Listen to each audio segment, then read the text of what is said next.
ఆయుసు 60-70, అధిక బలం ఉంటే 80, ఆయాసమే దుఃఖమని బైబిల్ గ్రంథం చెప్తుందండి.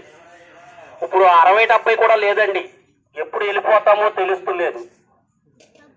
కానీ మానవ జీవితం బ్రతుకున్నంత సేపు మనము తిని తాగి మరి బ్రతికేస్తమే అంటారా?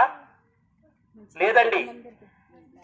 పరిశుద్ధ గ్రంథం బైబిల్ చెప్తుంది, కొన్ని మృతగ్రంథాలు చెప్తున్నాయండి ఆత్మకు సావు లేదని, శరీరం నిష్ప్రయోజనమని, స్వర్గం ఉందని, పరలోకం ఉందని, ఇంకో రాజ్యం ఉందని ప్రతి గ్రంథం చెప్తుంది. అయితే మరి ఈ పరిశుద్ధ గ్రంథం ఏం చెప్తుందంటే ఆత్మకు సావు లేదు, శరీరం నిష్ప్రయోజనం.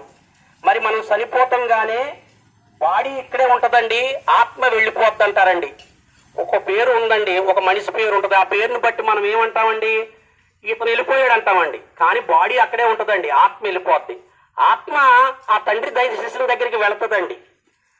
పరిశుద్ధ గ్రంథం బైబిల్లో ఆదికాండంలోండి మట్టిని తీసి మలిసి బొమ్మగా చేసి దేవుడు తన ఆత్మను ఉదేడంటండి. మరి ఆత్మే దేవుడి దగ్గరికి వెళ్ళిపోద్ది. మరి ఆత్మ వెళ్ళిపోయిన తర్వాత అక్కడ ఏముందండి? మరి అక్కడ ఒక తీర్పు ఉందండి. ఇక్కడ మనుషులుగా మనం ఒక చట్టం చేసుకున్నాం. ఇక్కడ తప్పు చేస్తే శిక్షించే అధికారం పోలీసులకు ఉంటుందండి, గవర్నమెంట్కి ఉంటుంది. అలాగే ఇక్కడ మానవులు చేసిన తప్పులకి తీర్పు ఉందండి ఆ పరలోకంలో. మరి ఆ తీర్పులో మనం గెలవాలి కదండి. ఒక ఎగ్జామ్ ఉంటుందండి, ఈ ఎగ్జామ్లో పాస్ అవుతే ఉద్యోగం వస్తుంది. అలాగే మనం బ్రతికుండగానే మనం ఇక్కడ నిజదేవుని తెలుసుకోవాలండి. మా తాతలు నమ్మారు, మా నాన్నగారు నమ్మారు, మేము నమ్మాం కాదండి. మనం తినే తిండి చూసుకుంటాం, కట్టుకునే వస్త్రం చూసుకుంటాం అండి. క్షణంలో పోయే ప్రతి దాన్ని ఆరా తీసి వెతికి వెతికి వెతికి వెతికి మనం ఆలోచించి చేస్తాం. కానీ దేవుణ్ణి బట్టి మనం వెతుకుతున్నామా? లేదండి. మేము ఒకప్పుడు అలా చేసామండి, ఇవాళ నిజం తెలుసుకున్నామండి. ఆ నిజం తెలుసుకుంటారంటే మీ గ్రామం వచ్చామండి. ఆనాడు బైబిల్ గ్రంథంలో అపోస్తులని 12 మందికి యేసు ప్రభు వారు చెప్పారండి, మీరు సర్వ సృష్టికి వెళ్ళి సువార్త ప్రకటించమని. ఇంకా మానవుడు తెలుసుకోవాలనే దేవుడు తాపత్రయమండి. కాబట్టి ఆ నిజదేవుడు తెలుసుకుంటారని మేము ఈ గ్రామం వచ్చామండి. అయితే ఆత్మకు సావు లేదండి, ఆ ఆత్మ జీవింపజేస్తున్నదండి. ఆ జీవించేస్తున్నప్పుడు మన ఈ బాడీ కదులుతుంటదండి. ఈ కదిలిన చేపు మనం బ్రతికున్నామండి.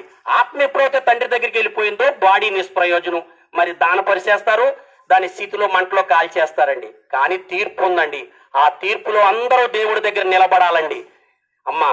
కాబట్టి ఆ తీర్పులో మనం గెలవాలంటే ఆ నిజదేవుని ఒప్పుకుని, ఆయన్ని నోటుతో యేసుక్రీస్తు ప్రభువు నిజదేవుడు నిజమైన దేవుడని ఒప్పుకుని ఆయన్ని ఆరాధించి విశ్వసించి నమ్మి రక్షణ పొంది యథార్థంగా బ్రతికితే ఆ శాశ్వతమైన లోకంలో మనం ఉంటామండి.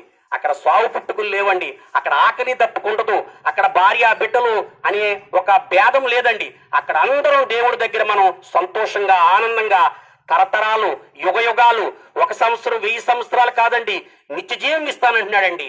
ఆ నిత్య జీవం మనకు కావాలంటే ఆ యేసుక్రీస్తుని నమ్మి ఆయన్ని మనం చేర్చుకుంటే మన హృదయంలో మనం ఆ యొక్క శాశ్వతమైన రాజ్యంలో చేరతామండి. కాబట్టి ప్రియ సహోదరి సహోదరుడా, ఈ మాటలు వినుసున్న ప్రతి సహోదరి సహోదరుడా, ఆ నిజదేవుణ్ణి మీరు ఒప్పుకుంటారని మేము మిమ్మల్ని బట్టి ఆ దేవుణ్ణి బ్రతిమాలుకుని ప్రార్థిస్తున్నాం. ఆమేన్. తండ్రి